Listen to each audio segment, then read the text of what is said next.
की राजनीति कहीं ना कहीं बहुत मायने रखती है, बहुत बड़ा दांव खेला जाएगा, क्योंकि यह चुनाव भारत के प्रधानमंत्री का है और भारत का प्रधानमंत्री 5 सालों के लिए चुना जाएगा।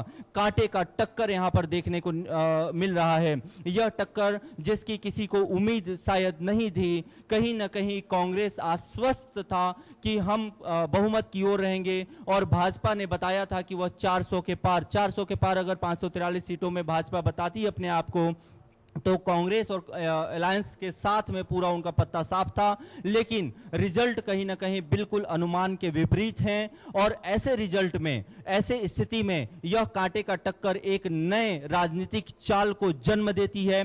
ऐसे समय पर यह देखना बहुत ही दिलचस्प होगा कि अब किस तरफ यह राजनीति करवट लेती है और इस खेल में कौन बाजी मार पाता है। क्या एनडीए गठबंधन अपनी सरकार को इसी तरह बरकरार रख पाती है या जोड़ तोड़ की राजनीति से इंडी अलायंस कुछ इस बार कमाल करती हुई दिखाई देगी। और अब रुख करते हैं, बात करते हैं हमारे गेस्ट से समझते हैं कि आगे की चाल में क्या समझ में आता है और क्या किस तरह के समीकरण बनते दिखाई देंगे। मैं बात करूंगा यहां पर सुभाष जी से। सुभाष जी, आपसे समझना चाहूंगा कि यह जोड़ तोड़ की जो राजनीति है, इस पर आपके क्या टिप्पणी होंगे और यह किस तरह से खेल अब के 8 बजे के रात को 8 बजे के चुनाव परिणाम के बाद क्या खेल दिखाएंगे?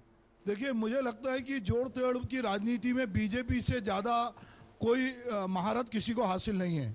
कमलनाथ की सरकार थी मध्य प्रदेश में, उसको उन्होंने अपने पक्ष में करके वहाँ पर शिवराज सिंह की सरकार बना दी। अन्य राज्यों में जहाँ कहीं भी विपक्षी सरकार थी, उनको किसी भी वजह से उन्होंने जोड़ तोड़ कर लिया। जिस नीतीश बाबू की बात हो रही है और उनको सफाई देनी पड़ रही है कि उनके प्रवक्ता कह रहे हैं कि नीतीश एनडीए में रहेंगे, तो थोड़े दिन पहले तक नीतीश जो हैं इंडिया गठबंधन के संयोजक थे, उनको अपने साथ मिला लिया। रातों रात किसकी सत्ता खिसका दे बीजेपी, ये कोई नहीं जानता। और अमित शाह, जिसको उनका चाणक्य कहा जाता है, वो इस मामले में माहिर हैं। तो हमने देखा कि जहाँ भी विपक्षी सरकार थी पहले, चाहे वो राजस्थान की हो, मध्य प्रदेश की हो, वहाँ पर जोड़ तोड़ करने में इन्होंने कोई कसर नहीं छोड़ी। आज बीजेपी की सत्ता है। बीजेपी इस पूरे बहुमत में अभी सबसे बड़ी पार्टी है, बहुमत के नज़दीक है। एनडीए को गठबंधन जो है वो सरकार बनाते दिखता है। तो ये कोई कुछ भी करे, शरद पवार कितनी बात कर लें, उनके नीचे से शिवसेना पूरी खिसक गई, उद्धव ठाकरे को पता नहीं चला। तो ये सोचना कि ये सारे विपक्षी, अभी इनकी भी लड़ाई झगड़े शुरू होंगे, क्योंकि इनकी भी महत्वाकांक्षा बहुत ज़्यादा है। राहुल गांधी को कभी भी प्रधानमंत्री प्रोजेक्ट नहीं किया गया, ना उन्होंने किया ना किसी दूसरे ने।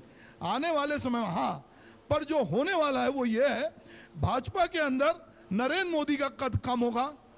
संगठन वहां पर जो आरएसएस था या और बाकी संगठन थे, वो पावरफुल होंगे। बहुत बड़ी बात कही है यहाँ पर सुभाष जी ने कि गठबंधन में भाजपा